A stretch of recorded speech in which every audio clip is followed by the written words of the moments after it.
नमस्कार, आप देख रहे हैं अपना बिहार आपके साथ। मैं हूं शिप्रा झा और बुलेटिन की शुरुआत इस वक्त की बड़ी खबर के साथ करेंगे। तेजस्वी यादव की बैठक पर बहन रोहिणी आचार्य ने तंज कसा है। एक्स पर पोस्ट कर तेजस्वी यादव पर उन्होंने तंज कसा। अपने पोस्ट में रोहिणी आचार्य ने लिखा है, समीक्षा का दिखावा करने से ज्यादा जरूरी खुद आत्ममंथन करना है और जिम्मेदारी लेना है। अपने इर्द गिर्द कब्जा जमाए बैठे चिन्हित गिद्धों को ठिकाने लगाने का साहस दिखाने के बाद ही किसी भी प्रकार की समीक्षा की सार्थकता साबित होगी। और आपको बता दें कि पटना में तेजस्वी यादव ने आरजेडी सांसदों के साथ बैठक की, जिसमें संगठन और पार्टी की मजबूती और रणनीति पर चर्चा हुई। इसी बैठक को लेकर रोहिणी आचार्य ने तंज कसा है। उनकी तरफ से सोशल मीडिया साइट एक्स पर पोस्ट करके ये तंज कसा गया और एक बार फिर से बिना नाम लिए उन्होंने ये कहा है कि तेजस्वी यादव की समीक्षा बैठक तब तक सार्थक नहीं होगी जब तक वो अपने आसपास के जो गिद्ध हैं उन्हें चिन्हित करें और उन पर कार्रवाई करें, तब जाकर उनकी समीक्षा बैठक जो है वो सही होगी। आपको बता दें कि आरजेडी की तरफ से समीक्षा बैठक की गई है, जिसमें हार की समीक्षा की गई है।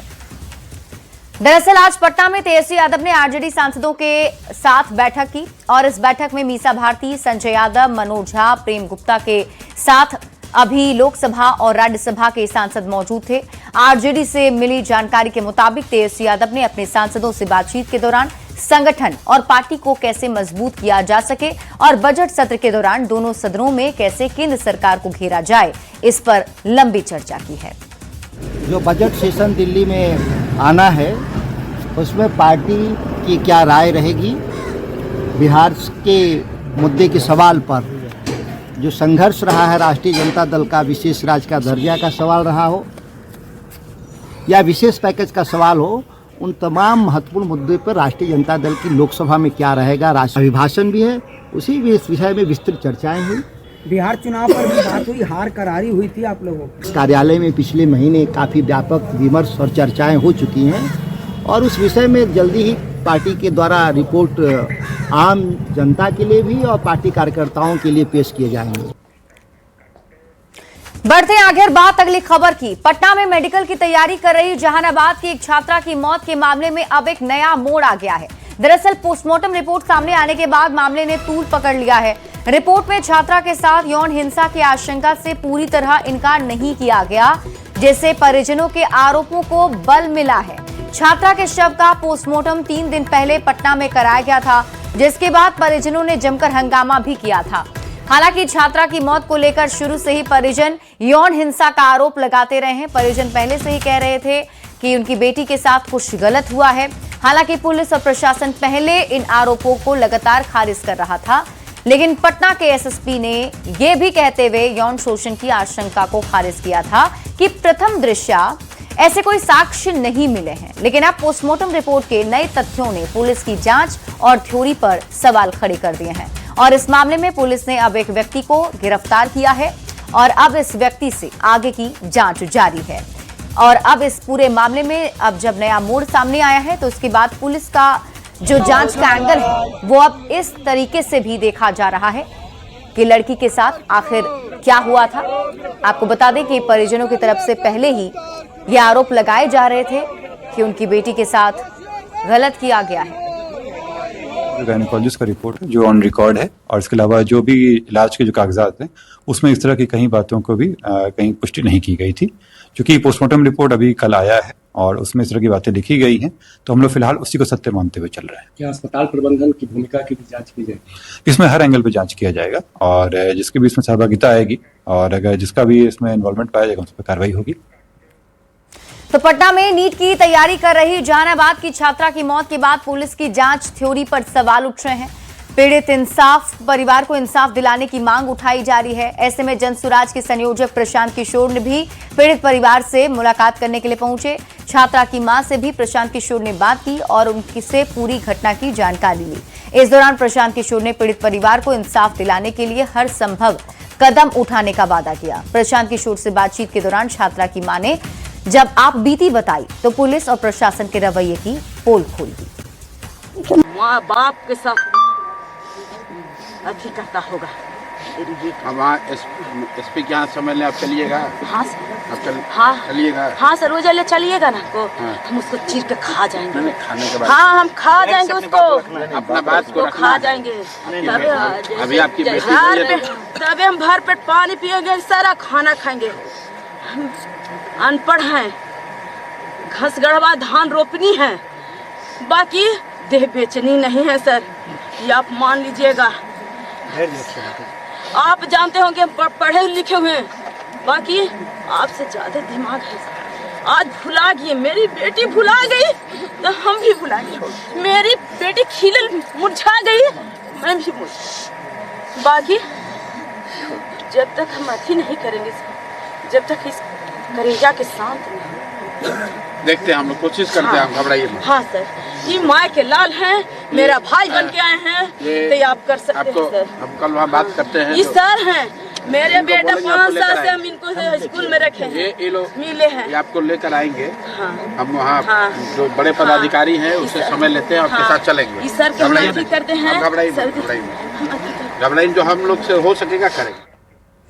जहानाबाद में मृतक छात्रा की मां से मुलाकात के बाद प्रशांत किशोर ने कहा है कि अभी जब तक सारी बातें सामने नहीं आ जाती हैं कि किसी तरह का आरोप प्रत्यारोप लगाना गलत होगा। लेकिन जैसा कि पीड़ित परिवार ने बताया है कि पुलिस की ओर से अभी भी परिवार को धमकी दी जा रही है, डराया जा रहा है। ऐसे में पीड़ित परिवार को इंसाफ दिलाने के लिए मुख्यमंत्री तक जाने की बात होगी तो वहां भी जाएंगे। उनके बच्चे के साथ थोड़ा सा दूरी कर लीजिए, गलत हुआ है और पुलिस प्रशासन से उनको अभी तक मदद किया है। परिवार के लोगों ने बताया कि जो थानेदार हैं वो अभी भी परिवार के पीड़िता परिवार के लोगों को धमका रहे हैं, केस को वापस लिया जाए या किसी के साथ इंसाफ होना चाहिए। अगर नहीं होगा तो लोकतांत्रिक तरीके से और जो कार्रवाई की जानी है वो की जाएगी, चाहे उसके लिए कोर्ट में जाना पड़े, सड़क में बैठना पड़े, मुख्यमंत्री के यहाँ जाना पड़े। एक तो ये बात है कि पुलिस से उनके जांच में गलती हुई है या उसमें कोई लोग संलिप्त हैं, ये तो उनसे बात करने पर ही पता चलेगा। तो जहानाबाद की छात्रा की मौत और पोस्टमार्टम रिपोर्ट में चौंकाने वाले खुलासे के बाद एमएलसी और जेडीयू के मुख्य प्रवक्ता नीरज कुमार ने भी चिंता जताई और भरोसा दिलाया है कि सरकार और प्रशासन पूरी तरह से पीड़ित परिवार के साथ है और जो भी इस मामले में दोषी होगा उसके खिलाफ कठोर से कठोर कार्रवाई की जाएगी, किसी को छोड़ा नहीं जाएगा। निश्चित रूप से हम सब के लिए चिंता का विषय है। ये महापापी, उसकी गिरफ्तारी भी हुई है, तथ्यों का अनुसंधान भी हो रहा है। इस संबंध में जो भी पीड़ित पक्ष है उनके परिजन से जुड़े हुए लोग हम लोग के संपर्क में भी रहे हैं। तो जो न्याय के लिए जो मुकम्मल कार्रवाई होना चाहिए, एक समय सीमा के तहत ऐसे दानवाद व्यक्ति को जिसने ये कुकृत्य किया है उसके खिलाफ कठोरतम कार्रवाई सुनिश्चित होगा। बढ़ेंगे आगे। हर बार एक नई यात्रा से बिहार की सियासत की सूरत बदलने वाले मुख्यमंत्री नीतीश कुमार ने आज एक बार फिर नई यात्रा की शुरुआत की, जिसे समृद्धि यात्रा नाम दिया गया है। नवंबर में छप्पर फाड़ जनादेश मिलने के बाद मुख्यमंत्री नीतीश कुमार पहली बार खुले तौर पर जनता के बीच पहुंचे। मुख्यमंत्री नीतीश कुमार ने आज पश्चिमी चंपारण के बेतिया में करोड़ों की योजनाओं की सौगात दी, जिसमें 153 करोड़ की 125 योजनाओं का शिलान्यास और 29 करोड़ की 36 योजना का उद्घाटन शामिल रहा। मुख्यमंत्री ने इस दौरान जीविका दीदियों से संवाद भी किया, कृषि प्रदर्शनी का भी उद्घाटन किया और जनसभा को संबोधित भी किया, जिसमें उन्होंने जातीय गणना के मुताबिक गरीबी रेखा के नीचे पाए गए 94 लाख परिवारों को सीधे रोजगार से जोड़ने के लिए वादे के मुताबिक 2-2 लाख रुपए देने की बात कही। साथ ही जरूरत पड़ी तो उससे भी बढ़कर देने का भरोसा दिलाया।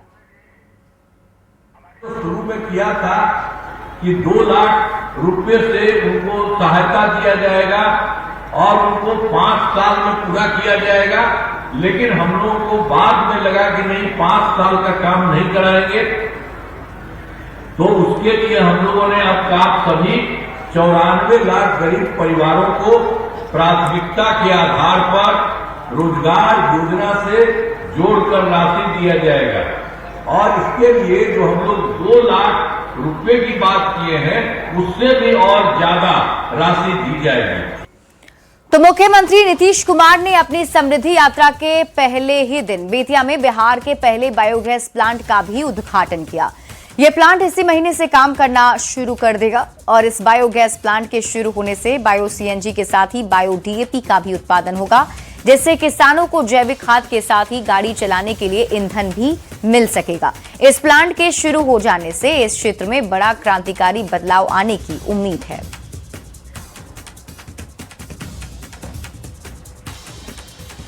तो एक स्वच्छ और नवीकरणीय ऊर्जा का स्रोत है जो कि बिना ऑक्सीजन के तैयार होता है। हम आपको इसके बारे में जानकारी देते हैं। जो बायोगैस उत्पादन की बात कही जा रही है, एक स्वच्छ और नवीकरणीय ऊर्जा का स्रोत है, बिना ऑक्सीजन के तैयार होता है और इसमें गोबर, रसोई के कचरे, फसल अवशेष से ये बनाया जाता है। इसे पानी में मिलाकर फिर प्लांट में डाला जाता है। जैविक पदार्थों के सड़ने से बायोगैस का निर्माण होता है और इसमें जीवाश्म ईंधन पर निर्भरता कम होती है। बायोगैस से प्रदूषण भी कम होता है, तो ग्रीन हाउस गैस उत्सर्जन को कम करता है और खाना पकाने, बिजली उत्पादन में ये गैस काम आता है। गाड़ी चलाने में भी बायोगैस का इस्तेमाल होता है। जो बचा हुआ लिक्विड जैविक खाद के रूप में होगा उसे इस्तेमाल किया जाएगा। यानी कि इसके कई सारे फायदे हैं और ये फायदा सीधे सीधे किसानों को मिलने जा रहा है, जिसका उद्घाटन आज मुख्यमंत्री नीतीश कुमार ने कर दिया है। तो बेतिया में सीएम नीतीश कुमार ने समृद्धि यात्रा के जरिए कुमार बाग औद्योगिक क्षेत्र में बड़ी सौगात दी। सीएम से मिलने यहां पर उद्यमी खासा उत्साहित नजर आए। कुमार बाग औद्योगिक क्षेत्र के उद्यमियों से बातचीत की है न्यूज़ 18 संवाददाता मुन्ना राज ने, और हम आपको वो बातचीत भी सुनाएंगे कि यहाँ पर उद्यमी किस तरीके से इस पूरे प्रोजेक्ट को लेकर उत्साहित हैं। लेकिन उससे पहले आप ये तस्वीर देख लीजिए।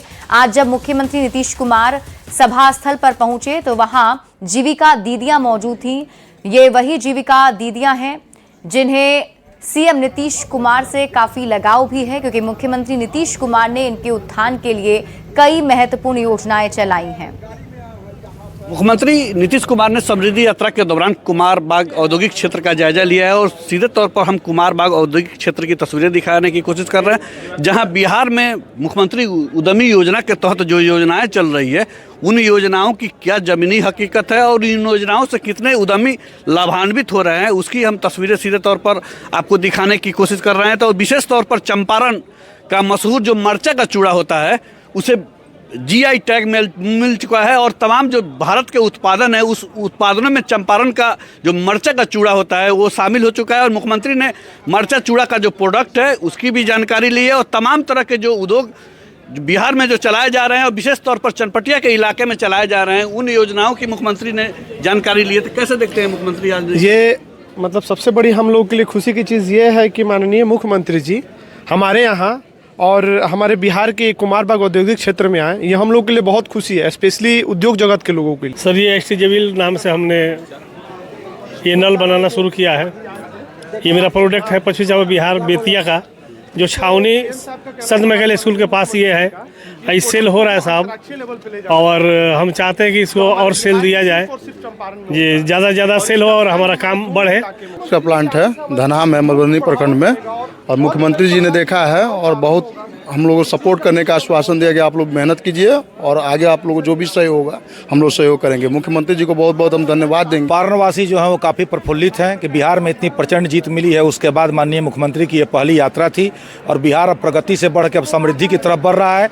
ये जो स्टॉल यहाँ पे आज लगे हैं इसको देख करके बिहार जिस तरह से समृद्ध हो रहा है उसकी तस्वीर यहाँ पे देखने को मिल रही है, किस तरह उद्यमी यहाँ पे आगे बढ़ रहे हैं। तो निश्चित तौर पर मुख्यमंत्री ने कुमार बाग औद्योगिक क्षेत्र पहुंचकर यहाँ के उद्योग जगत से जुड़े जो लोग हैं उनमें नए उत्साह का जरूर संचार कर दिया है। मुन्ना राज, न्यूज़ 18, कुमार बाग, पश्चिम चंपारण। तो बेतिया में मुख्यमंत्री नीतीश कुमार ने समृद्धि यात्रा के जरिए कुमार बाग औद्योगिक क्षेत्र में बड़ी सौगात दी। सीएम से मिलने के बाद उद्यमी खासा उत्साहित रहे और इस दौरान से नीतीश कुमार ने बड़ा ऐलान भी किया है। सरकारी डॉक्टर को लेकर बड़ा ऐलान मुख्यमंत्री की तरफ से किया गया, जिसमें उन्होंने कहा कि नहीं कर पाएंगे प्राइवेट प्रैक्टिस, इससे सरकारी अस्पतालों में डॉक्टरों की उपलब्धता होगी और मरीजों को इलाज के लिए परेशानी नहीं झेलनी पड़ेगी। सरकारी अस्पताल में लगे डॉक्टर अब अपना पूरा समय सरकारी मरीजों के इलाज में ही लगाएंगे। तो मुख्यमंत्री नीतीश कुमार ने ये बड़ा ऐलान भी इस यात्रा के दरमियान किया है। आज मुख्यमंत्री नीतीश कुमार ने डॉक्टरों को लेकर के ये ऐलान किया है। और सरकारी चिकित्सकों की निजी प्रैक्टिस पर रोक लगाने की नीति लाई जाएगी। की निजी प्रैक्टिस पर रोक लगाने की नीति लाई जाएगी। न्यूज 18 संवाददाता आनंद अमृतराज अधिक जानकारी के साथ जुड़ गए हैं। आनंद, एक बहुत ही महत्वपूर्ण विषय पर मुख्यमंत्री ने आज बात भी की और ये बड़ा ऐलान भी डॉक्टरों को लेकर किया गया, क्योंकि अक्सर हमने देखा है कि गवर्नमेंट हॉस्पिटल में डॉक्टरों की कमी हो जाती है। लेकिन निश्चित तौर पर बिल्कुल जिस तरीके से ग्रामीण इलाकों में कई बार शिकायत मिलती है कि जो डॉक्टर होते हैं, जो सरकारी डॉक्टर होते हैं, वो ग्रामीण इलाकों के अस्पतालों में बहुत कम रहते हैं और जो जाते भी हैं तो वो प्राइवेट प्रैक्टिस बहुत ज्यादा करते हैं। तो मुख्यमंत्री नीतीश कुमार ने साफ साफ लहजों में कह दिया है कि जो सरकारी डॉक्टर हैं वो प्राइवेट प्रैक्टिस नहीं कर सकते, इसके लिए नीति लाई जाएगी। बेहद महत्वपूर्ण है क्योंकि कई बार सरकारी अस्पतालों में जो हम लोगों ने कई बार बदहाली की स्थिति देखी है, डॉक्टर की कमी देखी है और कई बार डॉक्टर के बारे में जानकारी लेने पर मालूम चलता है कि वो अस्पताल में नहीं है, वो कहीं और है और प्राइवेट प्रैक्टिस कर रहे हैं। तो जाहिर तौर पर जिला और प्रखंड अस्पतालों को विशिष्ट चिकित्सा केंद्र बनाने की तैयारी बिहार सरकार कर रहा है और इसी के कड़ी में नीतीश कुमार की ये घोषणा देखी जा सकती है। अगर ऐसा होता है तो न सिर्फ ग्रामीण इलाकों में सरकारी अस्पतालों की स्थिति बदलेगी, बल्कि जो डॉक्टर जो प्राइवेट प्रैक्टिस करते हैं कुछ पैसों के लिए, शायद उनमें भी कमी है, जिससे बिहार की जनता को भी फायदा मिलेगा। ठीक है आनंद, आप इस खबर पर नजर बनाकर रखिए। शुक्रिया इस अपडेट के लिए। बढ़ते आगे, बीजेपी के राष्ट्रीय अध्यक्ष चुनाव को लेकर अधिसूचना जारी कर दी गई है और इस चुनाव में 5,508 वोटर हैं। 19 जनवरी को नामांकन होगा। 19 जनवरी को नितिन नवीन भी नामांकन करेंगे। 20 जनवरी को नए अध्यक्ष के नाम का औपचारिक ऐलान किया जाएगा। नितिन नवीन को बीजेपी ने पार्टी का राष्ट्रीय कार्यकारी अध्यक्ष चुना है और आपको बता दें कि अब ये कहा भी जा रहा है कि जल्द ही नामांकन कर लिया जाएगा और फिर नितिन नवीन नए बॉस बीजेपी के बन जाएंगे। वैसे भी अभी वो राष्ट्रीय कार्यकारी अध्यक्ष के तौर पर काम कर रहे हैं और अब उन्हें राष्ट्रीय अध्यक्ष के तौर पर ऐलान किया जाएगा। 19 जनवरी को नितिन नवीन नामांकन करेंगे। 20 जनवरी को नए अध्यक्ष के नाम का औपचारिक ऐलान कर दिया जाएगा। बढ़ते आगे, सीतामढ़ी से दिल को झकझोर देने वाली एक घटना सामने आई, जहां एक पिकअप वैन से हुए हादसे के शिकार किशोर की जान की बचाने के बजाय लोगों की पिकअप में लदी मछली लूटने की तस्वीर सामने आई है। घटना पुपरी थाना क्षेत्र के जजीहट गांव की है। हादसे का शिकार हुए 17 साल के गोलू कुमार की मौत हो गई। लोग तब भी उसे अस्पताल पहुंचाने की बजाय मछली ही लूटते रहे। ये तस्वीर आपके टीवी स्क्रीन पर हम आपको दिखा रहे हैं, जहां पर देखिए एक पिकअप वैन जो है वो हादसे का शिकार हो गई और स्पीड में आ रही पिकअप वैन, ये सीसीटीवी फुटेज है जो आप देख पा रहे होंगे किस तरीके से यह हादसा हुआ है। और इस पिकअप पर मछली लदा हुआ था जो सड़कों पर गिर गई और वहां पर मौजूद जो लोग थे वहां पिकअप चालक को अस्पताल नहीं पहुंचाए बल्कि मछली लूटते हुए नजर आए। ये तस्वीर आप देखिए जहां लोग मछली लूट रहे हैं। भागलपुर के बबरगंज थाना क्षेत्र के वारसलीगंज और अलीगंज के महेशपुर की रहने वाली 2 छात्रा सोनाक्षी और जिया 8 तारीख से गायब है, जिसको लेकर थाने में मामला भी दर्ज किया गया है। वहीं न्यूज 18 पर लगातार खबर दिखाए जाने के बाद अब पुलिस की जांच शुरू हो चुकी है। बबरगंज थाना पुलिस सरयू देवी मोहनलाल बालिका इंटर स्कूल पहुंची। यहां गायब छात्रा सोनाक्षी को बुलाकर ले जाने वाली छात्रा और अन्य छात्राओं से लंबी पूछताछ की गई। वहीं गायब बच्चों के परिजनों का कहना है कि थाना प्रभारी उन्हें ही डांट फटकार लगा रहे हैं। पीड़ित परिजनों को पूरा भरोसा है यही छात्रा दोनों बच्चों को गायब करने में शामिल है। वहीं छात्रा मीडिया से भी कुछ बोलने को तैयार नहीं है। प्रिंसिपल का कहना है कि पुलिस घटना को लेकर पूछताछ करने आई थी। ज्यादा जानकारी आपको बता दें कि जो गायब छात्रा है उनके मामले को लेकर पुलिस की टीम अब जांच तेज कर चुकी है। बड़ी खबर आपको सिवान से बताते हैं, जहां पुलिस और चोर के बीच फायरिंग में 2 युवती को गोली लग गई है। घायल दोनों युवती का इलाज सदर अस्पताल में चल रहा है। दोनों खतरे से बाहर हैं। घटना सामने आने के बाद एसपी घटनास्थल पर पहुंचकर मामले की जांच में जुट गए हैं। युवती को चोर की गोली लगी या पुलिस की, ये जांच का विषय है। पुलिस गिरफ्तार 2 चोर से पूछताछ कर रही है। घटना भगवानपुर थाना क्षेत्र के मलमलिया बाजार की है। दरअसल सड़क पर खड़ी ट्रक का चक्का खोलने के दौरान पुलिस और चोर के बीच फायरिंग हुई। फायरिंग के दौरान दरवाजे पर खड़ी एक ही परिवार के 2 युवतियों को गोली लगी है। वहीं चोर स्कॉर्पियो और पिकअप से भागने लगे, जिसके बाद भगवानपुर पुलिस चोरों का पीछा करने लगी और इसी दौरान पिकअप अनियंत्रित होकर पलट गई। वहीं स्कॉर्पियो सवार चोर फरार हो गए। पुलिस ने पिकअप सवार 2 चोर को गिरफ्तार कर लिया है।